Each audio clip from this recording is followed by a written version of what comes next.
Oke, chapter 7 tentang interface ya. Overview-nya ya, Anda mempelajari tentang tipe-tipe dari interface ya. Mulai dari desain utama sampai ke research yang dipakai untuk mendesain interface ya. Jadi bahwa interface ini adalah satu aktivitas yang diberikan ya sebagai satu hal yang paling utama dan the best lah ya. Interface ini adalah yang the best. Ini ada 20 tipe dari interface ya. Mulai dari command, graphical, multimedia, virtual reality, web, mobile, appliance ya, voice, pen, touch, gesture, haptic, multimodal, cerebral, tangible, augmented reality, wearables, robot and drone, brain-computer interaction, dan smart. Jadi 20 type ya interface yang saat ini digunakan ya. Jadi Anda bisa ngecek di sini lebih jelas ya di bukunya ya. Jadi Anda bisa baca di bukunya, ini ada 20 type dari interface ya. Kemudian kita mulai dari awal-awal ya, tentang command line interface ya. Command line ini ya sifatnya dia menggunakan command prompt ya, command prompt yang modelnya teks ya. Ini saya close dulu ya. Jadi ada lebih gampang sih karena dia lebih simple ya. Jadi contoh command line itu kalau di Windows itu ada ya, namanya CMD ya. Nah, ini command prompt. Ini command line interface. Ini adalah contoh dari tampilan command line interface ya. Misalnya saya mau menampilkan directory ya. Nah, ini tinggal di dir aja. Ini perintah. Nah, ini adalah command line dari interface. Ini contoh juga ada beberapa fitur ya di dalam satu form itu dia bikinnya dalam bentuk command line juga ya, misalnya kayak aplikasi chatting dan sebagainya ya. Ini modelnya adalah command line ya. Kemudian research and design consideration-nya ya menjadi kunci research question adalah bagaimana formnya, bagaimana name types-nya, dan bagaimana structure-nya. Ya, ini adalah research question yang bisa Anda tampilkan di interface ya, kaitan dengan form dan types and structure. Dan ini command interface ini masih populer pada web scraping ya, jadi lebih di web scraping ini masih banyak digunakan ya. Dan konsistensinya the most important design principle ya. Kemudian ini yang berikutnya adalah tentang GUI, graphical user interface ya. Nah, ini GUI sudah pastilah karena sekarang Anda sudah mulai dengan tampilan graphical user interface ya. Windows salah satunya yang sudah menggunakan GUI ya. Kenapa? Karena di dalam Windows itu Anda bisa melakukan open, close, move dan sebagainya. Kemudian di situ ada icon ya. Ada menu, ada pointing device ya, dan bentuk mouse ya. Kalau saya lihat mahasiswa kita lebih cenderung bikin kursor mouse-nya itu ada animasi, bentuknya aneh-aneh gitu ya. Kemudian menunya juga ya, termasuk icon yang mereka cari template yang tema-temanya ya. Nah, ini contoh first generation dari GUI. Ini tampilan dari GUI ya. GUI Windows yang dulu ya. Ya, Anda bisa lihat modelnya berbeda jauh dengan yang sekarang ya. Kemudian juga simple smartboard menu ya. Anda bisa lihat di yang action pertama itu modelnya yang new message satu ini. Ini di smartwatch ya. Ya. Kalau mau lihat yang kayak gini, Anda bisa lihat di YouTube ataupun kalau punya sendiri, ya ini pasti lebih mudah karena ada menu-menu dengan option ya, option 1 menu, 2 action atau 3 action. Kemudian window design ya. Jadi waktu awal-awal kalau Anda belajar menginstal sistem operasi ya, waktu saya dulu merasakannya dari Windows 3.1.1 ya. Benar-benar namanya Windows ya, karena Windows-nya itu hanya terbagi dari 4 bagian saja. Jadi satu layar itu kita bagi 4. Bayangkan aja zaman dulu Windows 3.1.1 ya, seperti itu. Ya.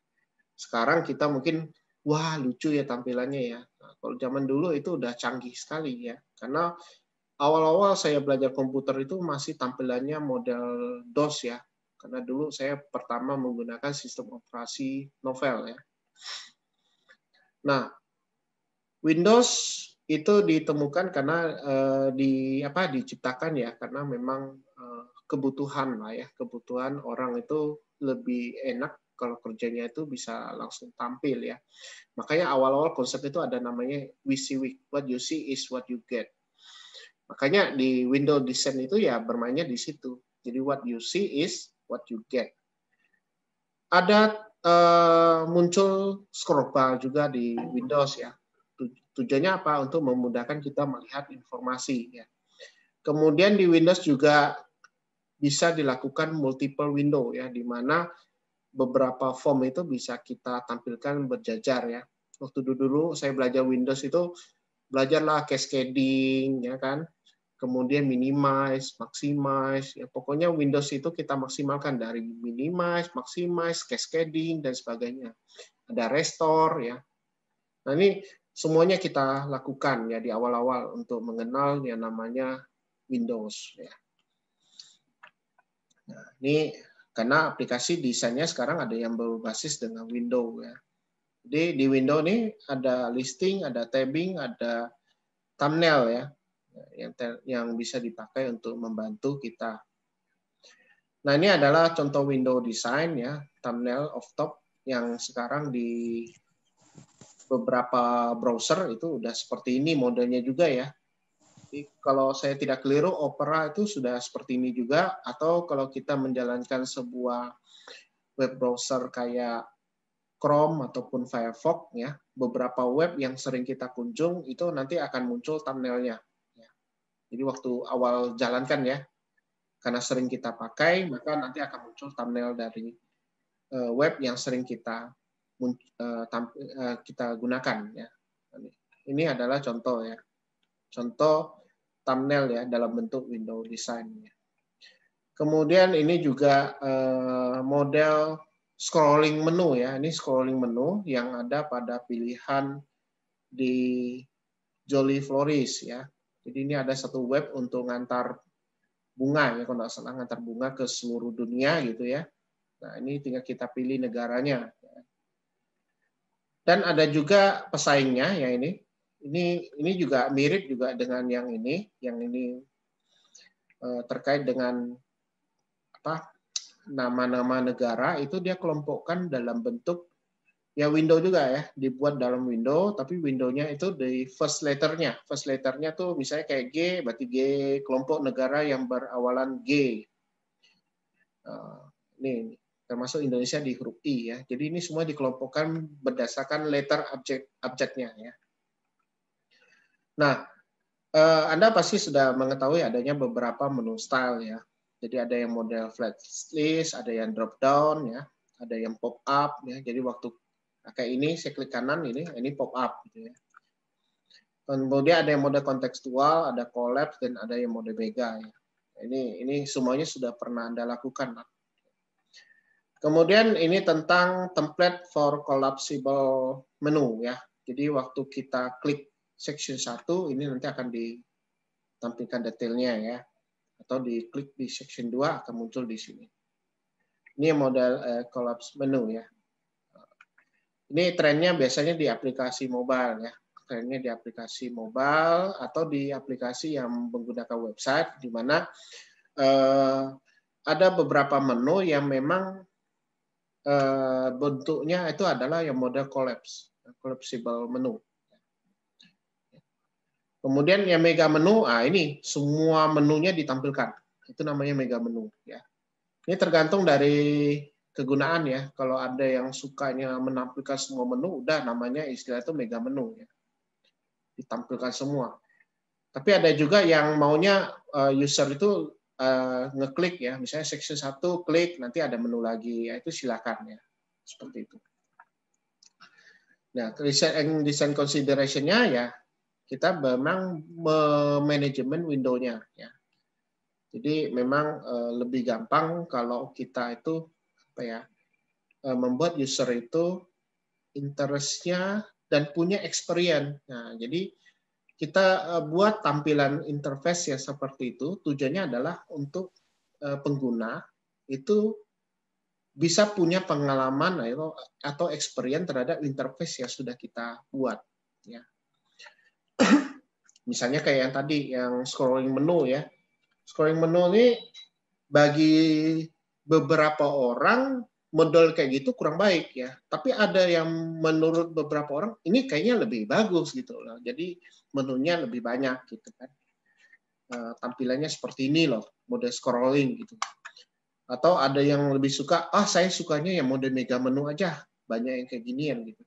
Itu tergantung aja attention kita lah, dan experience dari sang pengguna. Ya. Jadi intinya untuk style ya, style dari ini semua ya sebenarnya ini bergantung pada user experience-nya. Ya. Jadi bergantung pada user experience. Nah, yang berikutnya adalah tentang icon design. Nah, jadi icon ini juga sangat pengaruh ya. Jadi memang lebih mudah orang mengingat ya dalam bentuk satu simbol ya, dan simbolnya itu dalam bentuk gambar yang kecil ya. Jadi misalnya, saya punya icon WA, ini gambar WA nih. Ya, orang udah tahu nih, ini WA. Lebih gampang kita pelajari dan kita ingat gitu loh. Ketimbang sesuatu yang misalnya kita buat tapi nggak pakai icon ya, bingung kita. Kayak dulu ada aplikasi apa gitu ya. Jadi ikonnya itu default ya, semuanya icon default. Ya, icon application tapi semuanya application. Jadi ikonnya sama semua. Jadi agak susah kita pahami yang mana gitu kan. Jadi untuk memudahkan biasanya kita boleh custom ikonnya itu menjadi satu gambar yang jadi pengingat gitu. Nah, setiap interface itu memang bisa merepresentasikan objek ya. Jadi kalau Anda lihat di icon WA, berarti ini kan merepresentasikan suatu aplikasi untuk chatting ya. Gambar yang ini Mozilla ini kan kita tahu nih, ini gambar Mozilla Firefox ya. Udah langsung kita tahu gitu kan. Tapi kalau ada ikon-ikon yang memang baru bagi Anda, pasti Anda akan cari tahu dulu ini sebenarnya untuk apa gitu kan. Banyak beberapa aplikasi yang memang ikonnya itu sama, ya, gambar ikonnya sama. Ya, tapi ini adalah merupakan representasi dari ini. Jadi mendesain ikon juga tidak beda jauh dengan interface-nya ya. Jadi memang aplikasi ini untuk apa ya, ikonnya ya disesuaikan dengan kegunaannya. Jadi jangan pula saya bikin misalnya aplikasi gambarnya disket gitu ya, gambar disket gitu ya. Logika orang kan kalau gambar disket itu adalah simpan gitu ya. Nah, jadi kalau di dalam aplikasinya itu ternyata itu gamenya game fighting gitu ya, tapi kok logonya logo disket ya, orang jadi bingung ini isinya apa gitu ya. Jadi memang biasanya mendesain suatu icon kita sesuaikan dengan kebutuhan dari interface ya atau kegunaannya. Jadi icon ini penting ya. Kemudian icon formnya ya. Saya nggak tahu apakah sekarang masih ada nggak icon software-software untuk bangun icon ya. Kalau di online kayaknya banyak nih untuk membuat sebuah icon ya. Jadi Anda boleh coba cari di internet gitu ya. Misalnya saya buat di sini icon create ya. Oh bisa ya. Ini icon creator online. Jadi misalnya saya punya gambar gitu ya. Ya karena temanya gambar ini gitu ya. Nah, ini X icon editor kayak bisa juga ya, free icon maker ini juga bisa. Ini kayaknya banyak nih. Jadi bisa kita gunakan untuk membentuk icon ya. Jadi nggak repot-repot lagi kita buat gitu ya. Kemudian ada dua tipe dari icon style ya. Ada yang modelnya 3D, ada yang modelnya biasa, flat to dimension ya. Kalau ini yang model 3D ya.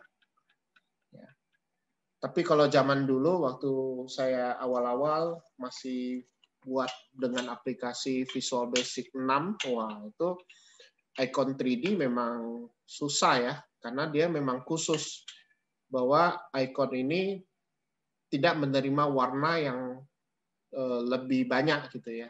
Karena waktu zaman dulu kan masih komputer 32 bit gitu ya. Kemudian masih menggunakan sistem operasi yang lama ya, kalau nggak salah Windows XP. Bahasa pemrogramannya pun masih Visual Basic 6 ya. Jadi waktu kita mengembangkan banyak aplikasi dengan VB6 ya, biasanya aplikasi yang kita bangun kan kita kasih icon gitu ya. Nah, ikonnya itu nggak bisa icon yang semacam sekarang ini ya. Ikonnya modelnya gambar 3D gitu. Nggak bisa zaman dulu tuh. Jadi dulunya biasanya saya kreatifnya apa? Kita gambar sendiri ikonnya. Jadi kita bentuk sendiri dengan pixel ya. Pixel 2D gitu ya.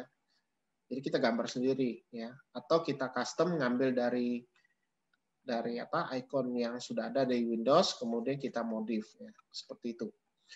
Nah, ini adalah model flat two dimension icon ya untuk smartphone ya. Bayangkan sekarang untuk perangkat handphone ataupun smartwatch saja sudah pakai icon ya. Jadi sekarang karena trennya itu sudah arahnya ke modern ya. Apalagi sudah revolusi 4.0 ya. Siapa tahu ikonnya itu sudah lain lagi. Jadi ikonnya bisa animasi dan sebagainya lagi ya. Kalau zaman dulu gambarnya statis ya. Nah, activity-nya ya sketch simple icon to represent the following operation to appear on digital camera screen ya. Jadi bisa juga dipakai nih ya. Turn image 19 degrees set away ya. Anda bisa lihat nih. Kemudian auto enhance the image, crop the image ya. More option dan sebagainya. Jadi ini banyak sekali ya aktivitas yang bisa kita buat ya. Dan disimbolkan dalam bentuk icon gitu ya. Nah, ini basic edit icon yang kita munculkan di iPhone application ya. Ini icon kecil ini. Nah, ini tombol-tombol gambar-gambar kecil ini ikonnya. Tapi orang udah pasti paham ini gambarnya untuk apa gitu ya.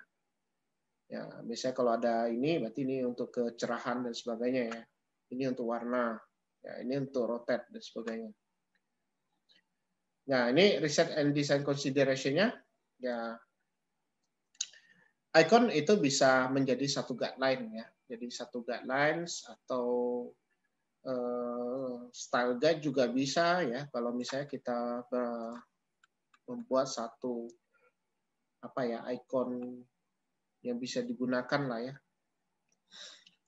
Kemudian untuk membangun icon ya Anda bisa menggunakan icon builder, kemudian bisa juga dari library ya. Kalau dulu saya bisa ngambil icon-icon yang dari aplikasi lain ya. Biasanya aplikasi itu nyimpannya di satu file OCX atau di DLL gitu ya. Nah, itu bisa kita ambil tuh filenya atau di file Excel aja. Jadi dulu ada file executable ya. Kita ambil ikonnya. Jadi ikon dari aplikasi ini bisa kita ambil dan kita pasangkan di aplikasi kita. Nah, ini banyak yang dipakai ya. Kemudian interface berikutnya adalah multimedia. Multimedia ini bisa berupa grafik ya, bisa berupa teks, bisa berupa video ya, bisa berupa suara dan animasi ya. User ini bisa mengklik ya pada link di satu gambar ataupun teks ya. Ya. Nah, ini bisa menjadi satu bagian di dalam program. Nah, ini animasi ya. Nah, Anda bisa bayangkan sebenarnya animasi itu sudah ada ya kalau Anda mau coba ya. Di PowerPoint aja ya, Microsoft PowerPoint itu ternyata bisa kita gunakan sebagai interface untuk animasi ya, untuk video juga bisa ya. Bahkan untuk merekam seperti di Zoom juga bisa loh. Ya. Jadi ini saya ambil contoh nih. Ya. Misalnya saya buat nih. Ini ada sebuah PowerPoint ya, saya buat aja dulu ya. Misalnya idenya saya buat template-nya pakai ini. Ya ini. Ini tes interface video pada PowerPoint. Nah, misalnya ini ya, ini ada satu bagian lah di sana ya. Saya buat misalnya nama saya gitu ya. Kemudian saya buat lagi sebuah new slide gitu ya. Saya buat misalnya ini. outline. Contoh. Nah, dari ini, 2 buah slide ini, saya bisa bikin video presentasi ya, tapi dari PowerPoint. Nah, mungkin kalau dari slide ke slide ya, kita bisa nambahkan animasi ya. Misalnya dengan transisi ya, kita tambahkan transisi. Ya. Nah, ini. Jadi kita tambahkan transisi ya, dan animasinya bisa kita tambahkan. Ya. Jadi di PowerPoint kan bisa menambahkan animasi dari slide dalam satu slide, bisa juga animasi dari slide ke slide, itu namanya transisi. Ya. Nah, ternyata PowerPoint ini bisa kita ekspor sebagai video. Nah, jadi waktu saya bikin tuh misalnya animasi di PowerPoint, kemudian saya jadikan animasi, itu bisa. Nah, ini tinggal kita ekspor. Nah, ekspor sebagai apa? Sebagai GIF juga bisa, sebagai video juga bisa. Ya. Nah, yang baru lagi adalah saya bisa pakai ini untuk misalnya saya lagi presentasi, tapi wajah saya sebagai presenter akan muncul di slide. Misalnya saya buat gini. Jadi kita masukin di slideshow ya. Kemudian saya mau record slideshow. Ya, misalnya saya buat dari from beginning. Ya, Anda bisa lihat di sini. Ini karena saya lagi pakai Zoom ya. Karena saya pakai Zoom, jadi ini tidak akan muncul di bawah sini. Jadi di sini ya. Jadi waktu saya merecord, nanti Anda boleh coba di rumah masing-masing. Ya, kalau ada fasilitas webcam ya. Ini karena saya pakai Zoom ya sekarang ya. Jadi kalau nggak pakai Zoom, di bagian yang saya gambar ini ya, ini akan muncul wajah saya ya dari kamera webcam saya ini. Jadi akan muncul semacam kayak saya presenting, tapi di sini ada pojok ada saya lagi ngomong gitu. Nah, ini Anda bisa record gitu. Nah, ini dan Anda putar dan ini bisa jadi sebuah video untuk ngajar gitu atau belajar gitu. Oke. Ini ya. Jadi untuk PowerPoint nggak? Hanya dari PowerPoint aja dia udah bisa gitu.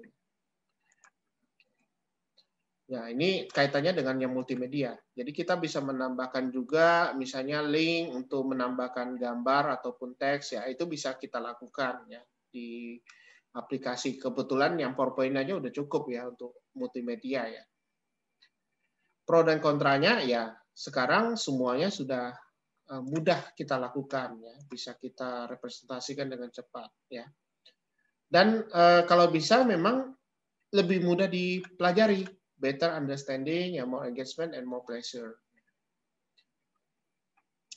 Nah, ini contoh yang multimedia learning application design for tablet. Ya, jadi ukurannya disesuaikan dengan ukuran tablet. Ya, bagaimana dia membuat satu desain multimedia learning ya pada satu tablet. Nah, consideration-nya ya research and design consideration ya, bagaimana kita mendesain multimedia yang membantu pengguna untuk ekspor ya, tetap on track ya dan bisa mewakili lah representasinya ya. Nah, ini biasanya ya biar agak orang itu interest gitu ya, memang biasanya ada quiz ya, kemudian ada electronic notebook dan games ya. Nah, ini multimedia katanya bagus untuk sebagai support ya dari sejumlah aktivitas, contohnya kayak browsing dan sebagainya. Jadi saya banyak menggunakan multimedia ya, misalnya kalau untuk promosi juga bisa kita menggunakan multimedia. Kalau aplikasi multimedia kan banyak gitu ya. Nah, cuma kalau mau yang lebih gampang dipelajari, Anda bisa gunakan yang ada aja, misalnya kayak yang PowerPoint ini kan termasuk sesuatu yang Anda pasti ada di setiap komputer ya. Kemudian interface berikutnya adalah virtual reality. Ya, sekarang ini jadi satu tren yang baru di mana virtual reality ini akan menjadi satu fenomena ataupun tren ya, tren gimana ya, hiburan juga bisa ya, atau untuk eksplorasi juga bisa ya. Karena sekarang virtual reality ini bisa menggantikan objek nyata ya ibaratnya. Jadi kalau misalnya kita mau bermain game gitu ya. Kalau hanya main game lewat smartphone ataupun lewat game PC, kayaknya kok saya kurang interest ya. Artinya kok saya nggak berpetualang langsung di dalam game rasanya ya. Maka Anda bisa masuk di dalam dunia virtual reality. Jadi seakan-akan kita itu berpetualang di dalam dunia gamenya itu sendiri ya. Ya. Apalagi kalau misalnya Anda mau eksplorasi sebuah situs budaya ya. Katakanlah misalnya saya nggak pernah masuk sih di daerah Candi Prambanan misalnya ya. Bagian dalam dari Candi Prambanan tuh kayak gimana ya? Kalau kita lihat hanya foto-foto ya, atau kita lihat dari YouTube, oh kayak gini daerahnya. Nah, bagaimana kalau misalnya seakan-akan kita yang berjalan di di sekeliling atau di dalam dari candi itu gimana? Gitu. Nah itu biasanya bisa dibuat dalam bentuk virtual reality. Ya. Jadi ini akan membuat satu experience baru. Ya. Jadi ini sebenarnya intinya ke user experience. Kemudian bisa berinteraksi dengan objek dan navigasinya 3 dimensi, ya, ruang 3 dimensi. Pro dan kontranya ya karena Anda bisa membutuhkan adanya multimedia yang levelnya ya cukup tinggi ya, apalagi kalau Anda bikin ya eksplorasi untuk satu situs budaya, berarti kita harus mempunyai apa ya, misalnya foto ataupun video yang terkait dengan situs budaya kita itu. Jadi kita kalau merekam itu ya mungkin kalau foto ya fotonya panorama semua gitu ya, dan itu digabungkan. Tentunya ini menjadi higher level fidelity ya dari satu objek itu. Ya. Kemudian Anda juga bisa merasakan kehadiran ya, di mana seseorang itu bisa berada di dalam satu tempat ya. Nah ini menjadi satu experience ya. Dan tentunya ini viewpoint-nya berubah ya. Viewpoint-nya dari yang pertama dan orang ketiga. Kita ya kalau Anda bermain dengan VR berarti Anda yang menjadi orangnya ya. Viewpoint-nya itu Anda sendiri gitu di dalam dunia VR. Ya, itu. Nah, untuk aplikasi Array-nya sekarang memang ngetrennya di video game ya. Jadi kalau Anda lihat di YouTube itu banyak sekali video game yang sudah menggunakan VR ya. Jadi caranya kita menggunakan kacamata VR, kemudian kita memegang satu alat ya, biasanya untuk sensor gerakan gitu ya dan sebagainya. Ya disitulah kita bermain game itu. Jadi di dalam satu ruangan tertentu kita main dengan VR dengan menggenggam peralatannya ya, konsolnya tuh ya kita bisa ya hanyut di dalam game ya sambil bermain itu, tapi dengan gerakan tubuh kita ya. Kemudian ini bisa juga dipakai untuk terapi ya. Jadi ada orang yang takut dengan hantu, dengan maksudnya tuh makhluk-makhluk yang gaib gitu. Nah ini bisa dijadikan terapi untuk uji nyali. Kalau di dunia barat tuh ada dibuatkan game-game yang horor gitu ya, atau mungkin semacam jump scare ya. Jadi dibuat macam banyak sekali tempat-tempat yang jump scare ya. Jadi mula-mula hening, tiba-tiba ada satu tempat langsung wah gitu ya, mengejutkan orang gitu ya. Nah ini bisa juga melatih orang untuk agar tidak takut ya. Jadi ujung-ujung nanti nggak perlu lagi rumah hantu ya. Jadi wahana rumah hantu nggak perlu lagi. Jadi mungkin kalau mau buat kayak gini, fasilitasnya ruang kosong gitu ya. Jadi Anda buat ruang kosong, kemudian aplikasi VR diletakkan di ruangan itu gitu ya. Ya kemudian yang masuk rombongan tapi pakai kacamata VR. Jadi disitulah mereka berpetualang di dunia ini untuk terapi takutnya itu. Oh, ini bagus nih. Ini satu ide bagus ya kalau Anda mau jadikan satu skripsi ya. Kemudian experience how to other feel emotion ya. Bagaimana Anda punya pengalaman mendapatkan atau merasakan ya emosi dari temannya atau orang lain. Kemudian Anda bisa memperkaya experience Anda ya dengan travel destination ya. Kemudian Anda juga bisa melihat bahwa aplikasi VR ini ya banyak digunakan di arsitektur, desain, dan education. Ini polygon grafik yang dipakai untuk represent avatar ya, di Vivid VR Experience. Nah, mode kayak gini. Ini contoh aja ya. Nanti Anda boleh cek di Google ya tentang pemanfaatan ini. Nah, research and design consideration-nya ya. Ini memang banyak riset yang sudah didesain itu safety ya. Safe dan realistik. Ya, jadi VR-nya itu realistik gitu ya. Ya, tujuannya apa? Untuk memudahkan kita di misalnya untuk simulasi penerbangan ya. Jadi kalau mau jadi penerbang atau pilot ya Anda harus ngikutin misalnya simulator untuk flying ya. Flying simulator ya. Kemudian yang fobia ketinggian Anda bisa buat misalnya Anda berada pada posisi di atas tebing ya, di atas Tugu Monas misalnya ya kan. Atau berbicara di depan publik ya. Jadi bisa buat di simulasinya. Jadi kayak pidato gitu kan, kalau kita pidato atau berbicara misalnya mau jadi dosen aja gitu ya. Ada orang yang memang tidak bisa ngomong di depan umum. Ya. Nah ini bisa kita lakukan untuk mengobati ya namanya penyakit fobianya ini. Fobia banyak nih. Yang saya kaget tuh ada beberapa mahasiswa kita juga yang fobia, tapi fobianya lucu gitu ya. Kalau fobia durian sih wajar lah. Ada orang yang tidak suka dengan aroma durian ya. Tapi ada satu buah yang orang ini benar-benar fobia. Ya. Jadi waktu itu kejadian di waktu BSM ya. Jadi kita memang tidak tahu kalau dia itu fobia ya. Ternyata fobianya adalah buah pepaya. Anda kaget kan buah pepaya kok dia fobia ya. Jadi waktu itu memang kita disuguhi di sekolah tuh buah pepaya untuk kita makan ya. Tapi ternyata dia lari tunggang-langgang ya. Jadi ada satu panitia BSM itu lari tunggang-langgang karena takut dengan buah pepaya. Ya. Biar lebih yakin kami bawa buah pepaya itu ke panitia tadi. Makin jadi takutnya. Itu makanya kita bisa tahu, oh ternyata fobia bukan hanya hal-hal yang sering kita lihat ya. Misalnya kayak fobia ular, fobia ketinggian, fobia gelap gitu ya. Ternyata ada juga fobia buah-buahan yang biasa bagi kita, ternyata bagi dia tuh fobia beneran gitu. Itu banyak tuh. Kalau rambutan saya udah pernah ketemu ya.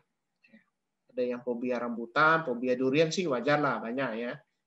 Yang lucu yang satu ini, fobia pepaya. Nah, Anda boleh kenali dulu, Anda takutnya apa gitu ya. Kemudian desain isunya ya how best navigate through them ya.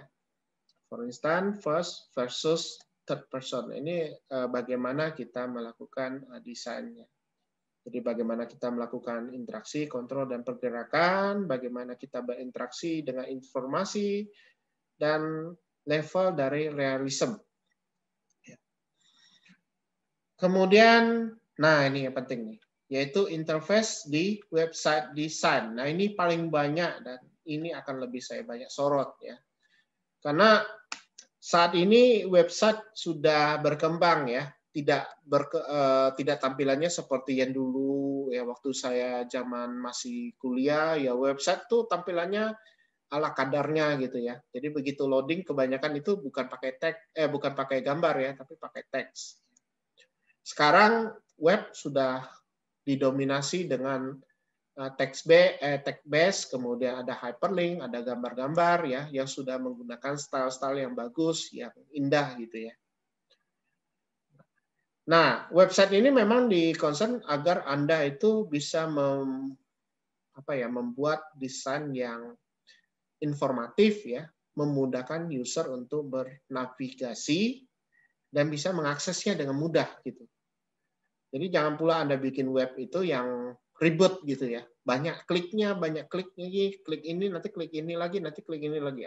Saya ada temukan ya beberapa website yang buatan orang Indonesia. Memang kalau dilihat websitenya itu ribet banget gitu ya, ketimbang web yang pada umumnya ya. Memang mungkin dia buatnya kayak gitu, tapi enggak tahu lah ya. Ya, jadi navigasinya cukup ribet gitu ya. Nah, Yang paling utama di sini adalah web ini bisa dibuka di berbagai perangkat gitu ya. Jadi kalau Anda memprogram sebuah web, maka diusahakan harus web responsif ya. Jadi web responsif. Kenapa?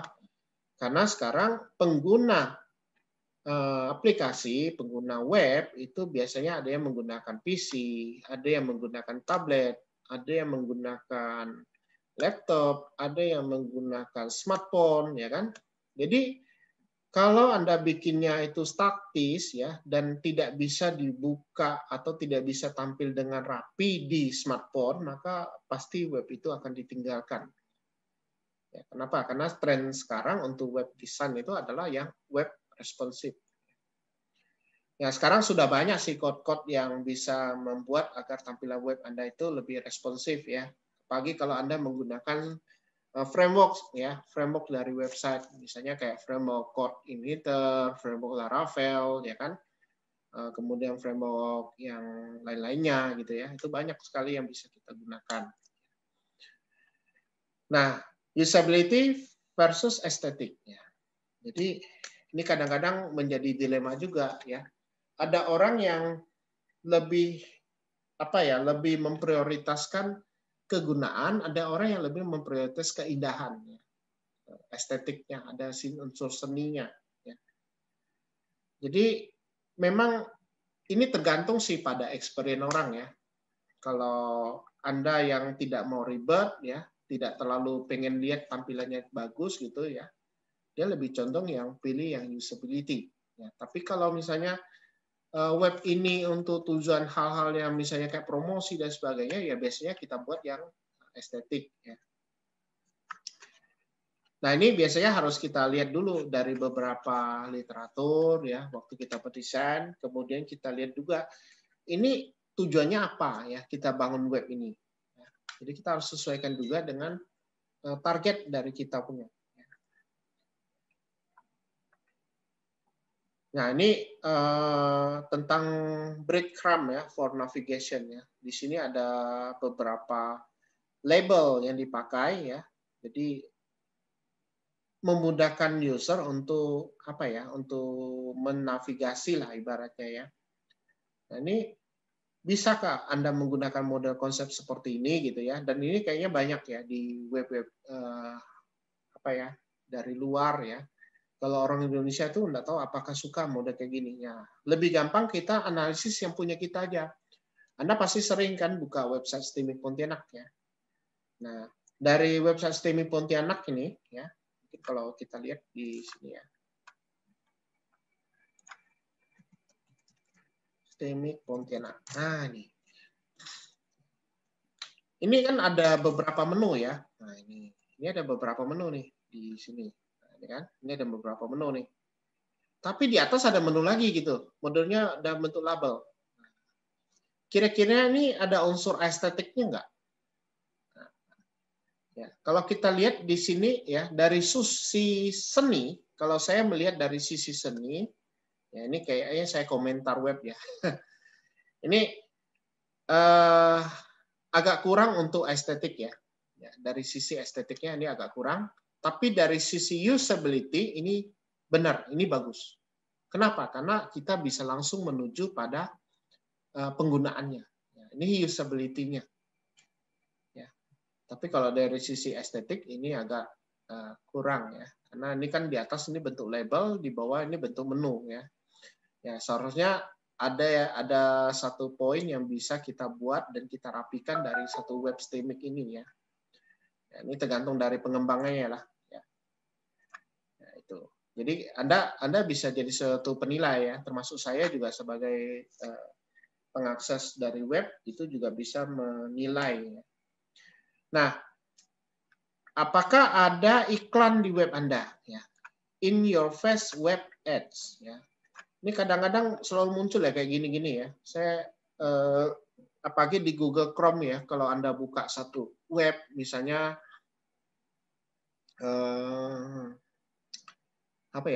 web-web yang streaming film gitu ya. Ya, misalnya kalau zaman dulu tuh terkenal Ganul gitu ya, itu kan iklannya sering muncul terus ya. Ya, nah ini iklannya di web itu lebih flashing, agresif ya, cepat dan annoying ya, yang tentunya pasti annoying. Saya paling paling tak suka kalau munculnya pop up terus, apalagi kalau udah diklik muncul lagi pop up-nya ya. Ini paling banyak nih. Maka biasanya alternatifnya adalah saya menggunakan blok. Ya. Jadi web browser saya tambahkan blocker. Nah, ini Anda bisa lihat di sini, saya ada blokernya nih. Nah, Anda bisa lihat di sini ya. Nah, ini. Jadi saya bisa ngeblok ya. Jadi pop-up yang muncul itu saya bisa ngeblok di sini. Jadi di sini saya ada tambahkan you block origin ya. Kemudian ada juga yang blok yang lain. Jadi ada dua kalau nggak salah di Chrome saya. Di Firefox saya juga ada web untuk blok ya, blok act-nya. Jadi memang dengan adanya ini saya jadi lebih enjoy ya. Saya lebih interest ya. Apalagi saya nge-browsing kemana-mana gitu, tidak akan dirumitkan oleh adanya web ad ya. Ini paling banyak ini. Terus terang paling banyak. Apalagi kalau Anda kunjungin sebuah blog-blog ya. Orang Indonesia suka pasang itu ya, ads ya. Ya, mungkin karena untuk cari rupiah gitu ya. Jadi memang cenderung bikin kita tuh annoying gitu ya. Nah, jadi memang kita sarankan sih pasang adblock ya. Nah, research and design consideration ya. Di sini oleh Fin ya, Fin tahun 2001 ini dia memberikan 3 core question yang dipakai untuk mendesain sebuah website. Jadi ada 3 pertanyaan utama core ya dalam mendesain sebuah website. Yaitu where am I? Di manakah saya? Di manakah saya akan pergi atau menjelajah gitu. Kemudian apa yang ada di sini? What's here? Jadi where am I? Bukan nama film ya. Oh, nama film who am I ya. Ini where am I? Where can I go? What's here? Jadi dari Fin ya tahun 2001 inilah 3 core question yang dipakai untuk mendesain suatu website. Jadi waktu mau mendesain website Anda coba jawab 3 pertanyaan ini. Where am I? Where can I go? What's here? Kenapa? Karena ada nanti Anda jumpai beberapa web ya di mana dia melanggar core question ini. Ya, jadi dia tidak setuju dengan si Fin ini. Dia buat web dengan tampilan yang dia mau. Nanti Anda muncul. Nah, contohnya adalah yang di website Nike. Nanti Anda boleh buka di nike.com. Ini adalah satu website yang memang melanggar 3 core question dari Fin. Ya, Anda bisa lihat. Nanti lihat aja tampilannya ya. Jadi ditanyakan apa sih user experience-nya yang Anda dapatkan, apakah experience ini akan mengengage web tersebut gitu. Nah, bagian berikutnya adalah tentang mobile interface ya. Nah, sekarang ini kan memang sudah banyak ya yang menggunakan mobile ya. Nah, ini banyak dipakai ya, apalagi untuk yang hobinya pervasif ya. Pervasif itu artinya di mana-mana Anda bisa akses ya di segala aspek di setiap hari dan di kehidupan Anda ya, misalnya telepon, fitness tracker, ya smartwatch ya. Apalagi gara-gara smartphone ini ya, gara-gara suatu smartphone banyak perangkat yang tidak diperlukan lagi ya. Karena dia sudah menghilangkan beberapa perangkat. Contoh ya, jam. Di smartphone sudah ada jam. Maka biasanya jam itu sudah dikurangin, tidak dipakai lagi, sudah mulai berkurang ya. Yang kedua misalnya apa? Kompas. Smartphone sudah ada kompas. Dulu kita harus butuh sebuah perangkat namanya kompas. Misalnya. Apalagi ya? Oh ternyata kalender. Di smartphone ada kalender. Ya. Maka kadang-kadang saya jarang melihat kalender yang di meja saya lagi. Kenapa? Karena kita sudah menggunakan yang di smartphone. Smartphone kita sudah ada kalender. Apalagi kalkulator. Ya, zaman dulu kita masih butuh sebuah kalkulator. Ya. Sekarang di semua smartphone pasti ada kalkulator. Apalagi misalnya, stopwatch. Ya. Di sini di smartphone sudah ada stopwatch, sudah ada alarm juga. Ya. Ya, jam waker ya, kalau dulu waktu masih kecil saya selalu pakainya jam waker gitu ya. Sekarang nggak perlu jam waker, pakai alarm. Dan alarmnya itu bisa saya set berkali-kali. Misalnya saya maunya ada yang bangun jam 4 atau ada saya buat bangun jam 5 ya. Kemudian saya mau bangun lagi misalnya jam 7. Kenapa? Karena biasanya kalau udah bangun jam 4 tidur lagi, bangun jam 5 tidur lagi. Nah, kalau jam waker kan nggak bisa. Hanya sekali gitu kan. Maka biasanya saya settingnya kayak gitu. Itu contoh aja ya, contoh. Ya, dan banyak bisa dipakai untuk yang lain ya. Nah, ini contoh yang iBeer application. Nah, ini sih hanya simulasi ya, tapi kalau untuk minum birnya nggak mungkin ya. Kalau Anda lihat ada satu sulap yang pakai mode gini keluarnya air, itu karena dia pakai trik ya. Ini hanya aplikasi aja ya, ini iBeer. Tapi kalau minum bir dari handphone nggak mungkin ya. Termasuk juga yang sekarang lagi heboh itu ada aplikasi masker online ya. Jadi waktu di foto gambarnya ada di wajah Anda ada masker ya, tapi sebenarnya Anda tidak pakai masker itu, ya, karena itu hanya aplikasi aja. Gitu.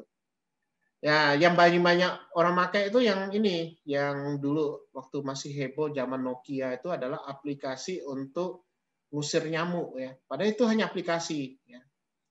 Apalagi yang lagi viral kemarin tuh di TikTok untuk ghost ya, detektor hantu ya. Jadi dengan menggunakan filter tertentu di TikTok itu dia bisa apa ya, ibarat bisa menangkap satu objek yang tak nampak ya. Itu nama filternya ya. Nah, itu kan hanya filter aja ya, karena bukan berupa real device ya yang dipakai ya. Jadi itu hanya aplikasi aja, buatan aplikasi. Nah, itu. Jadi Anda jangan langsung percaya dengan aplikasi kayak gitu, apalagi yang handphonenya itu kameranya bisa tembus pandang. Nah, itu banyak buahnya juga ya. Kan pasti Anda tertarik ya beli handphone yang bisa kameranya tembus pandang. Ini semuanya hanya aplikasi yang bermain. Nah, perangkat untuk smartphone sudah dilengkapi dengan apa ya, pembaca QR code ya. Karena zaman sekarang sudah pakai QR code ya. Jadi sudah ada interface yang bisa menghubungkan antara QR code di satu media, kemudian kita baca QR code-nya ya menggunakan kamera. Nah, ini terus terang untuk mobile interface ini banyak dipakai ya sampai saat ini ya, dan ini akan terus berkembang ya. Mungkin kedepannya mungkin ada interface untuk orang nelpon itu, misalnya gimana ya? Ya ini harus banyak kita bayangkan ya, model-model yang dibayangkan di awang-awang dan itu dijadikan nyata. Nah, seperti itulah modelnya. Termasuk dalam hal ini, misalnya kita mau copy file, kalau sekarang kan kita pakai USB 3 ya, flash disk USB 3, kita colok ke port USB. Nah, bagaimana kalau kita mengcopy dua buah apa ya, dari dua buah komputer gitu ya, tapi dengan menggunakan retina mata. Nah, itu. Nah, itu mungkin ke depannya pasti ada gitu ya. Jadi dua buah komputer yang sudah docking gitu ya. Kita pindahkan semua file lewat mata aja. Jadi mata kita lihat langsung pindahkan ke komputer satunya langsung tercopy pas gitu. Nah, itu mungkin ide gila ya. Ya, sesuatu yang ide gila, tapi kalau sudah diwujudkan itulah teknologi yang menjadi tren ya. Ya kayak di film-film kan sesuatu yang tak masuk akal gitu, orang menjelajah waktu, ya sekarang orang mencoba membuat sesuatu yang bisa menjelajah waktu. Ya. Membuat senjata pemusnah massal ya itu wajar karena mereka ada mempelajari ilmu fisika namanya antimatter misalnya. Kemudian ada yang mempelajari black hole dan sebagainya, itu masuk juga ya. Oh, ada orang yang mempelajari misalnya logam yang tidak bisa meleleh misalnya dipelajari, oh, ini bisa dipakai. Ini banyak sekali ya. riset-riset sekarang yang sudah ke mobile interface yang memang sampai sekarang ini masih berkembang. Nah, aplikasinya ya bisa berupa smart ya.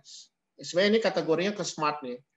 Jadi banyak perkakas atau peralatan rumah tangga atau peralatan kantor yang memang sudah banyak dipakai dan sudah memanfaatkan teknologi IT di dalamnya. Ya, contohnya kayak digital kamera, digital clock dan sebagainya itu sudah menjadi satu perangkat yang menjadi interface ya yang bisa dipakai secara umum. Nah, ini contoh simple toaster control ya. Untuk pemanggang roti.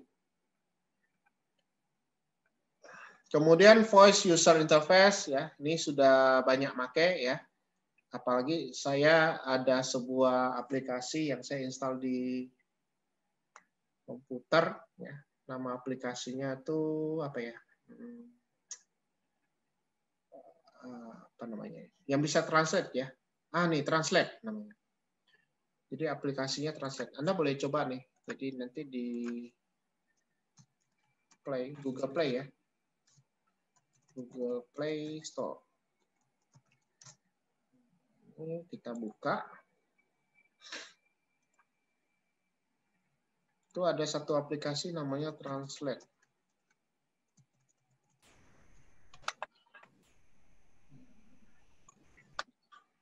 Nggak tahu masih ada nggak aplikasinya di sini. Translate. Nah ini masih ada nih. Nah nih. Ini kalau misalnya kita nonton film Korea, ya kan ada film Korea yang tidak ada subtitle ya. Jadi karena mereka ngomongnya pakai bahasa Korea gitu ya. Nah ini Anda tinggal translate aja dari Korea ke Inggris ya. Tapi karena Indonesia belum ada. Jadi mohon maaf kalau bahasa Indonesia belum ada nih. Jadi voice inputnya itu Anda gunakan Korea language, kemudian untuk outputnya Anda gunakan Inggris. Nanti waktu film Korea Anda putar, Anda dekatkan handphone Anda, biarkan dia ngomong, nanti dia akan menerjemahkan. Nah, jadi ini sudah saya praktekkan, ini bisa dipakai. Jadi kalau ada film-film Jepang atau apa yang tak ada subtitle gitu, nah itu bisa ditranslatekan dengan voice. Jadi keluarnya berupa voice dengan bahasa yang kita inginkan. Ya. Apalagi kalau mau nonton film Thailand gitu ya. Thailand kan tak ngerti ya. Nah, jadi bisa kita pasang itu dengan voice-nya itu voice language-nya itu Thailand, nanti keluarnya adalah bahasa bahasa Inggris gitu.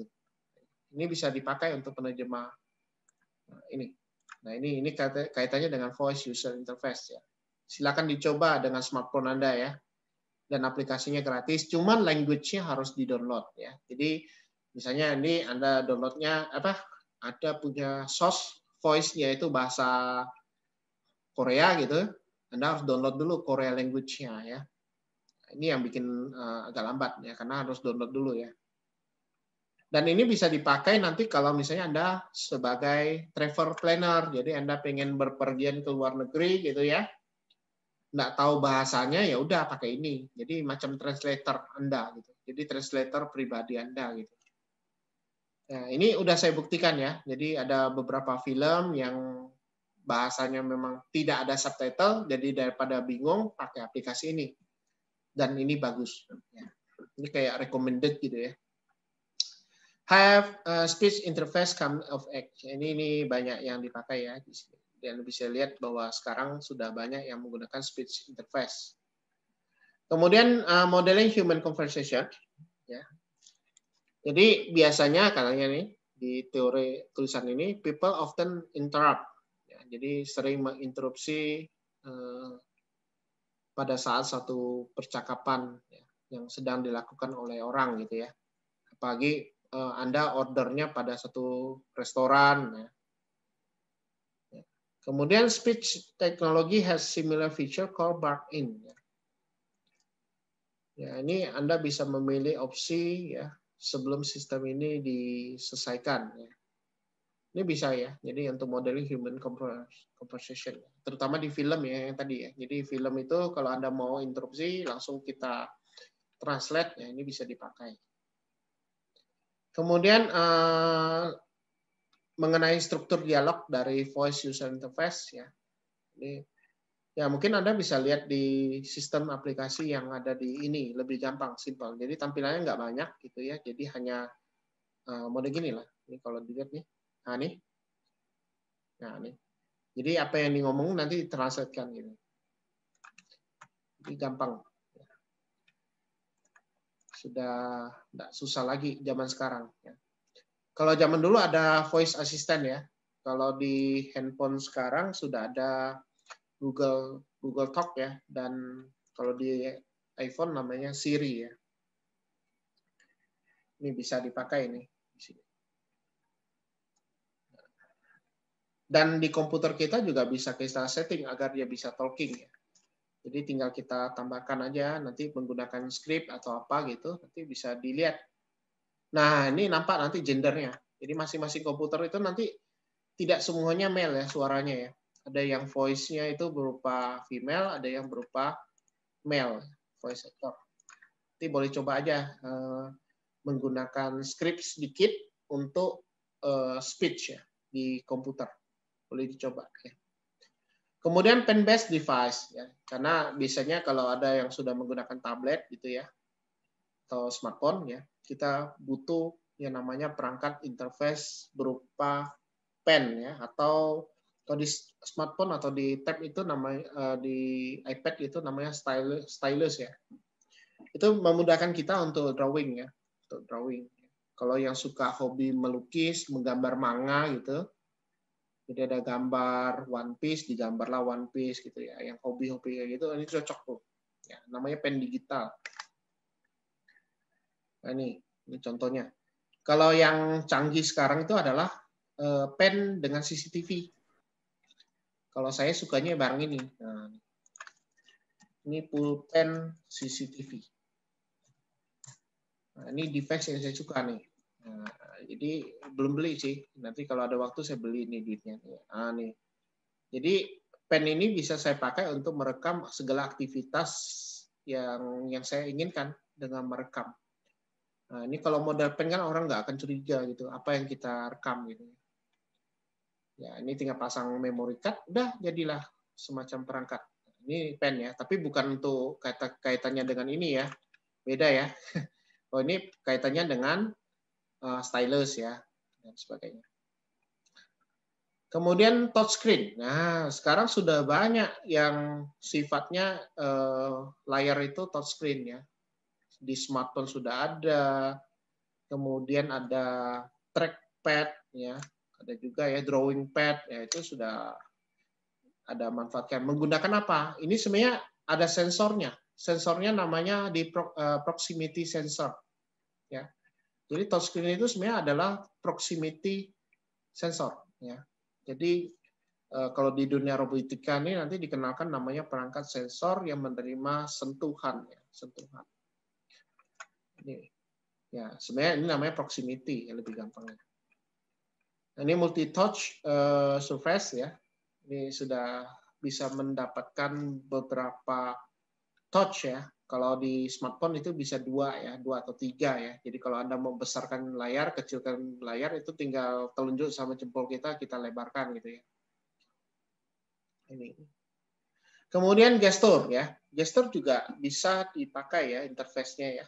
Misalnya di recognition, di kamera, di sensor. Nah, ini sebenarnya menggunakan teknologi dari computer vision ya. Ada satu website yang menyediakan machine learning ya. Ada satu website ya yang menyediakan machine learning khusus untuk menangkap gestur. Nah, saya lupa nama webnya ya. Jadi webnya itu Anda misalnya gestur kalian tuh misalnya gaya makan gitu ya, gaya mau makan gitu ya. Jadi Anda gerakan gaya mau makan itu nanti akan di-capture oleh webcam kita itu sebanyak misalnya 50 gambar sekaligus. Thread langsung dapat 50 ya. Nanti ya itu akan dilatih menjadi suatu gestur bahwa itu adalah kegiatan ingin makan misalnya. Kemudian saya misalnya melambaikan tangan ya. Melambaikan tangan. Nah, waktu melambaikan tangan itu nanti akan diambil sebanyak 50 gambar juga. Ya. Saya lupa nih alamatnya, tapi Anda boleh cek aja di gesture based system machine learning kalau salah ada ya. Ada machine learning-nya ya. Ada webnya tuh. Jadi sudah ada aplikasinya nih. Machine learning.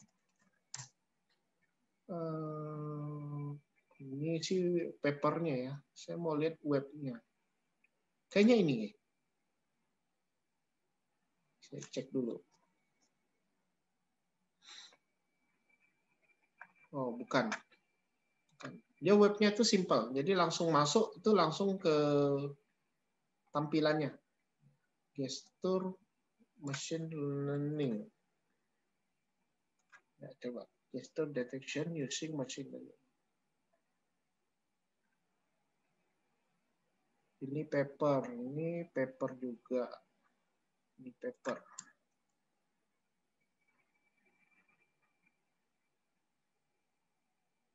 Ini kali coba ya.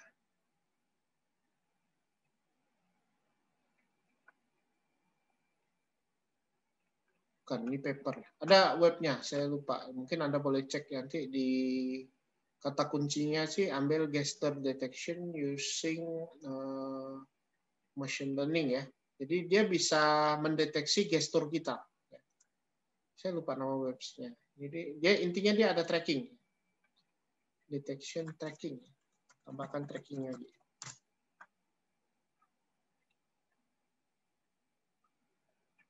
Comparison. Ini sih paper ya.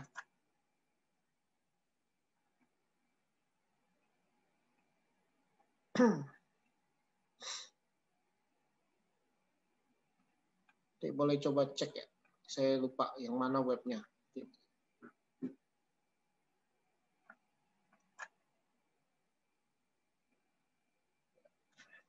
Itu yang kaitannya ke gestur ya. Jadi ini mainnya di computer vision. Kemudian ini yang dipakai di teater ya. Nah, ini gesture used in operating theater. Ini pakainya dan dipakai juga di dunia kedokteran ya. Di dunia kedokteran juga pakai ya. Nah, ini perangkatnya Microsoft Kinect. Kemudian kita lihat juga haptic. Nah, haptic. Ini by applying vibration and force a person body using actuator embedded in their clothing or device they are carrying such as smartphone. Jadi sudah banyak ya perangkat-perangkat yang kita taruh dan kita pasang di perangkat tubuh kita. Nah ini yang dinamakan dengan haptic interface. Ini kayaknya kayak gini. Jadi perangkat-perangkatnya sudah ditempelkan di tubuh ya. Waktu kita gerakan ini sudah bisa mendapatkan satu apa ya feedback lah ibaratnya dari satu perangkat yang kita mainkan. Saya main biola, di sini ada banyak perangkatnya.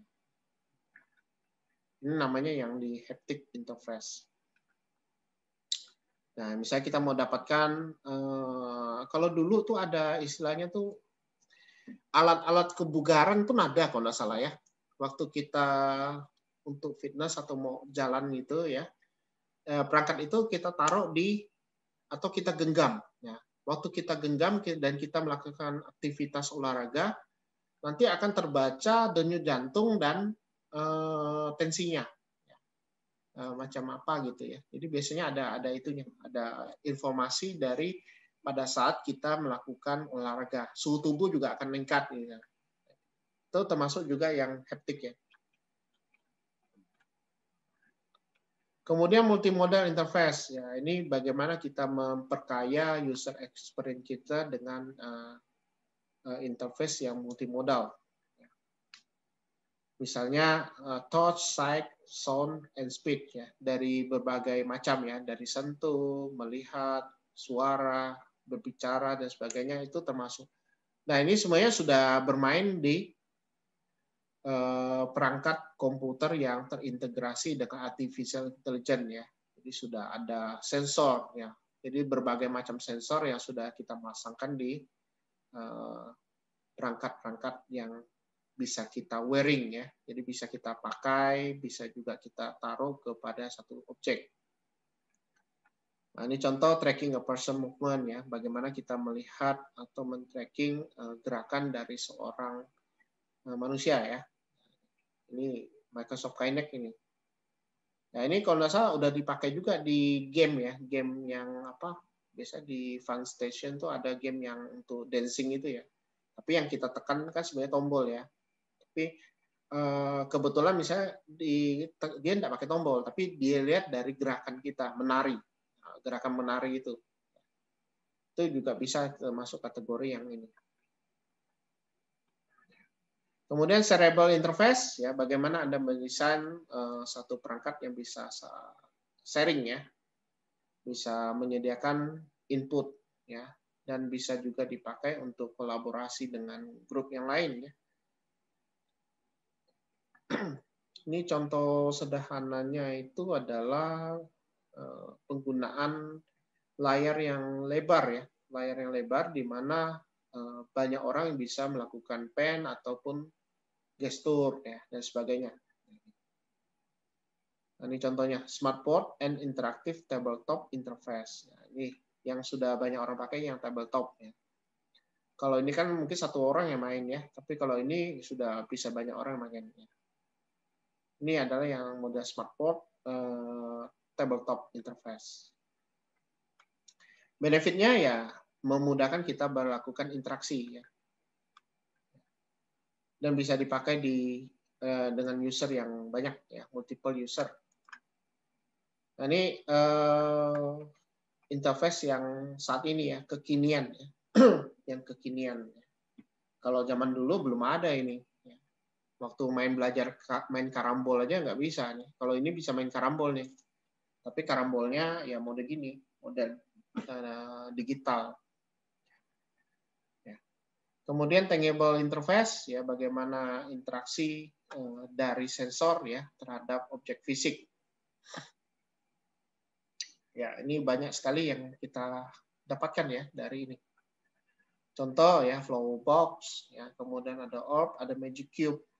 Ini bermain dengan ya hal-hal yang ini seperti ini gitu ya. Tangible. Kemudian Fogbox ini juga termasuk tangible system ya. Ini tergantung kita sih. Kalau Anda lihat tren sekarang ya memang banyak yang sudah memanfaatkan tangible, kemudian memanfaatkan yang model tabletop interface dan sebagainya yang dipakai untuk game dan sebagainya. Nah, ini augmented reality juga masih bertahan ya sampai sekarang ya. Bagaimana merepresentasikan satu objek ya melalui kamera ya. Nah, ini ya tren dulu adalah game Pokemon Go ya. Ya sebagai satu game yang bisa mengajak orang untuk berinteraksi ya dengan memanfaatkan GPS. Ya. Kemudian ternyata augmented reality ini masih juga dipakai ya untuk dunia medicine ya. Bisa untuk virtual object ya, kemudian juga bisa di traffic air control ya. Nah, ini untuk yang overlay on a car windshield. Nah, ini juga bisa ya. Jadi untuk melihat apa? Jadi ini kayak macam layar gitu ya, tapi layarnya ini adalah layar kayak macam hologram gitu. Nah, ini adalah augmented reality yang dipasang di mobil ya. Untuk deteksi atau memberikan informasi lah ya, memberikan informasi ya. Kalau yang mode kayak gini ini marketplace ya. Kalau augmented reality ini marketplace, artinya kita tidak perlu pakai marker di sini. Berarti kalau yang kayak gini ini konsepnya real time ya.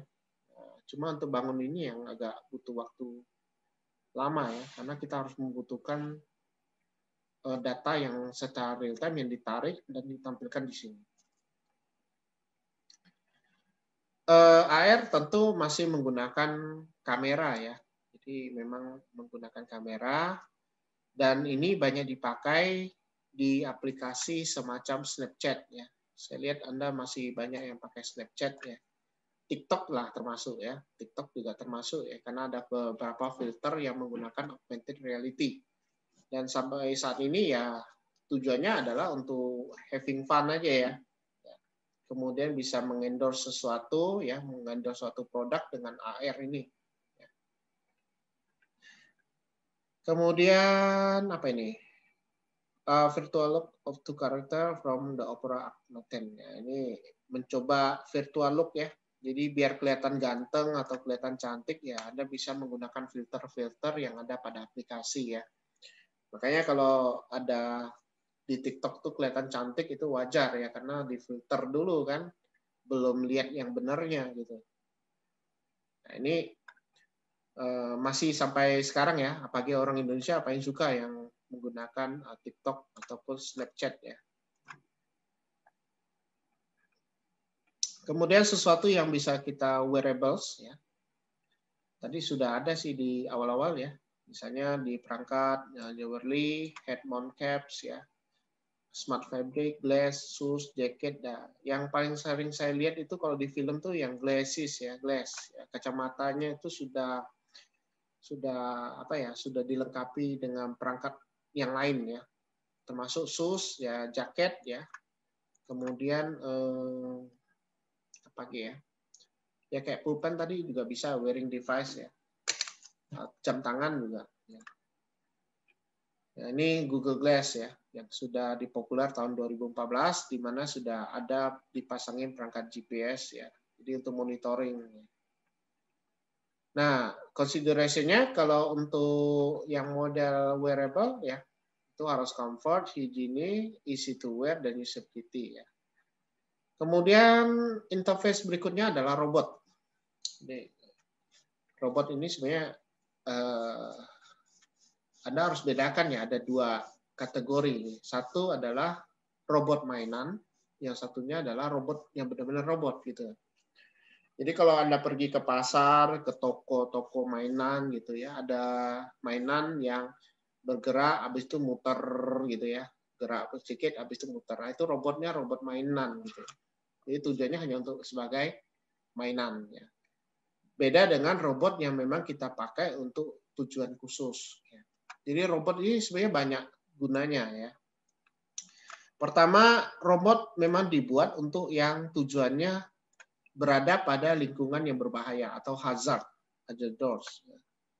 Hazard ini sesuatu yang sifatnya membahayakan manusia, maka bisa dipakai untuk menjinakkan bom ya, kemudian mengeksplor daerah yang beracun ya, daerah yang terkontaminasi zat berbahaya misalnya, itu bisa menggunakan robot. Ya kan? Kemudian bisa juga dipakai untuk domestik ya, membantu di rumah misalnya vacuum cleaner ya. Sekarang sudah ada vacuum cleaner ya. Anda boleh cek di sini robot vakum ya, robot vacuum cleaner ya. Ini sudah ada dan sudah dijual di pasaran ya. Bentuknya macam ini. Ini robot vacuum cleaner. Tinggal letakkan ya di lantai, dia udah jalan seorang. Ya, ini namanya robot vacuum cleaner. Kemudian ada juga yang robot pet. Ya, kalau misalnya mau piara kucing, tapi kucingnya daripada buang besar sembarangan gitu ya, udahlah robot pet aja lah. Nah, ini banyak orang buat nih, orang Jepang lah sukanya ya. Jadi piara dogi ya belilah Aibo gitu ya. Ya ini Aibo namanya nih. Ya. Kalau pengen ikan ya tinggal cari aja robot fish. Sudah ada fish. Nah, nih. Jadi ikannya tinggal dikasih makan listrik aja. Kasih baterai, ganti baterai. Udah. Nggak perlu ganti air kali ini. Jadi sudah jadi. Nah, seperti ini. Atau robot, apa lagi itu. Banyak sih yang bentuknya pet ya. Tinggal kita explore aja. Ya, yang tentunya biasanya lucu-lucu gitu ya. Bahkan nggak perlu capek-capek, ada robot manusia ya, human. Sudah ada robot-robot human ya. Jadi kalau orang Jepang itu kalau jomblo dia tinggal cari aja robot boneka, nah, macam Erika nih lah. Jadi ada yang nama Erika ini adalah robot Jepang ya, yang seperti manusia gitu. Jadi malah ada yang komersial kan ya. Jadi dia bikin suatu robot gitu ya. Kemudian memang yang dipublish itu dia berupa kerangkanya kayak gini. Ya. Kemudian para customer bisa request wajahnya, dia pengen wajah apa misalnya. Oh, saya pengennya wajahnya seperti kalau di artis Indonesia misalnya Via Valen misalnya, contoh aja ya. Udah bikin aja wajah Via Valen, nanti pasangin di robot. Nanti jadinya robot Via Valen misalnya. Misalnya ya, itu misalnya. Itu udah ada nih yang model kayak gini. Jadi sudah ada project yang bikin-bikin kayak gitu dan sudah dikomersialkan ya. Dan robot itu bisa kita pakai untuk sosial ya. Ini sudah ada nih yang buat kayak gini ya. Termasuk juga robot-robot yang membantu manusia, misalnya untuk robot tujuannya untuk ya apa ya, melayani di restoran gitu ya, robot servant gitu ya. Itu bisa dipakai lah. Nah, ini robot pembantu lah. Ya, ini banyak nih, ya, tinggal cari aja di Google. Ya, sudah banyak. Sekarang teknologi udah canggih. Kemudian sosial robot Mel and Paro ya. Jadi ini adalah robot sosial ya katanya ya. Can open eyes, close eye, and make sound and movement. Kemudian interface berikutnya yang masih canggih sampai saat ini yaitu teknologi drone ya. Ya, drone ini pesawat tanpa awak ya. Jadi memang bisa dipakai, tujuannya untuk apa? Untuk mengambil citra, kemudian untuk tracking juga bisa ya. Dan banyak diaplikasikan di dunia agriculture ya. Agriculture. Ya, tujuannya untuk melihat atau mengambil data dari lahan pertanian ya. Kemudian dari sisi entertainment ini bisa dipakai untuk mengangkat minuman ya ataupun makanan pada satu festival atau party ya. Kemudian juga bisa dipakai untuk men-track ya. Ya di binatang juga bisa di padang pasir Afrika misalnya ya. Itu juga bisa dipakai drone. Makan di lomba kontes robot ya, lomba kontes robot itu drone itu dilombakan. Lombanya untuk apa? Untuk mengangkut pasien yang sakit ya, dari suatu bencana alam misalnya. Jadi kemarin ada kontes robot tanpa awak itu tujuannya untuk mengangkut pasien COVID kalau nggak salah. Ya, itu lombanya, materi lombanya itu. Jadi Anda sebagai mahasiswa ya yang punya jiwa kreasi, pengen membuat sebuah drone, nah silakan buat drone yang seperti itu. Itu yang dilombakan ya kemarin. Nah, ini drone yang dipakai untuk mensurvei daerah perkebunan anggur ya. Kemudian kita lanjut yang brain computer interface. Ya, ini bagaimana kita melihat interface dari brain computer. Nah, ini brain computer ini banyak nih yang termasuk yang hal-hal yang canggih ya. Contoh brain computer Anda bisa lihat di film yang di Fast and Furious ya, yang versi keberapa saya lupa tuh, tentang God Eye Fast and Furious itu ada tuh. God Eye Fast and Furious. Oh, Fast and Furious 7 ya. Nah, ini itu komputernya sudah komputer brain ya, brain teknologinya. Jadi komputernya itu sudah yang paling canggih kalau dilihat dari film ya. Nah, itu modelnya gitulah. Ya, kalau mau tahu lebih dalam silakan nonton filmnya. Nah, jadi bisa mendeteksi semua. Kenapa? Karena sumber pengetahuan sudah dipasangkan di dalam komputer tadi. Nah, ini juga bisa dipakai ya untuk pasien yang memilih karakter dalam suatu screen ya misalnya. Kemudian yang terakhir ini adalah smart interface. Jadi bagian terakhir kita ini adalah tentang smart interface. Ya, jadi smart itu bisa berupa phone, speaker, watch, car, building, and site, ya, dan sebagainya ya. Dan tujuannya apa? Ya ini sekarang sudah arahnya ke smart, ya, di mana sudah menggunakan inovasi teknologi di revolusi industri 4.0, ya, di mana sudah mengembangkan AI, ya, pengembangan AI terutama untuk perangkat-perangkat yang digunakan sehari-hari agar menjadi satu perangkat yang smart device, smart interface. Ya salah satunya kayak smart home gitu ya. Jadi smart home ini masih menjadi satu tren yang digunakan ya. Apalagi sudah adanya IoT, perangkat dikendalikan menggunakan koneksi internet ya. Dan sudah kita tambahkan pengetahuan sehingga perangkat-perangkat itu menjadi lebih cerdas. Nah, interface-nya bisa meliputi apa aja ya? Ya bisa meliputi tas ya. Jadi secara keseluruhan ya, semua interface ini digunakan tergantung pada tas. Ya, jadi kita membangun suatu interface itu tergantung pada tasnya, usernya, konteksnya, biaya, cost, robustness-nya, dan lain-lain berikutnya. Nah, sekarang apakah multimedia lebih baik daripada interface tangible untuk learning? Apakah speech itu lebih efektif dibandingkan dengan command-based interface? Ya, dan seterusnya. Jadi ini adalah bahan-bahan pertanyaan Anda ya, yang Anda harus jawab terkait dengan interface. Dan akhir kata ini yang terakhir untuk summary kita di interface ya. Jadi sebenarnya perangkat-perangkat sekarang itu akan jauh lebih inovatif. Ya. Apalagi kalau ini akan lebih berkembang pesat lagi nanti. Ya.